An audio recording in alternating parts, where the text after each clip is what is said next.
వినాయకుడికి ఏనుగు తల ఎందుకు ఉంటుందో తెలుసా?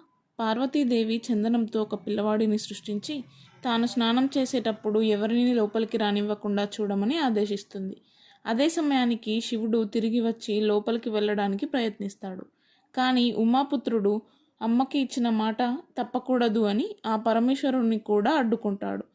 ఎంత చెప్పినా ఆ పిల్లవాడు వినకపోవడంతో శివుడికి కోపం వచ్చి తన త్రిశూలంతో ఆ పిల్లవాడి శరీరం నుండి మొండంని వేరు చేస్తాడు. దానికి పార్వతీదేవి చలించిపోయి తన కుమారుడిని తిరిగి బ్రతికించకపోతే ప్రపంచం నాశనం అవుతుంది అని హెచ్చరిస్తుంది. వెంటనే శివుడు ఉత్తర దిక్కున తలపెట్టి నిద్రించే వారి తల తీసుకురమ్మని తన అనుచరులను ఆదేశిస్తాడు. అది గజాసురుడి ఏనుగు తల అవ్వడంతో శివుడు దానిని ఉమాపుత్రుడికి పెట్టి ప్రాణం పోస్తాడు.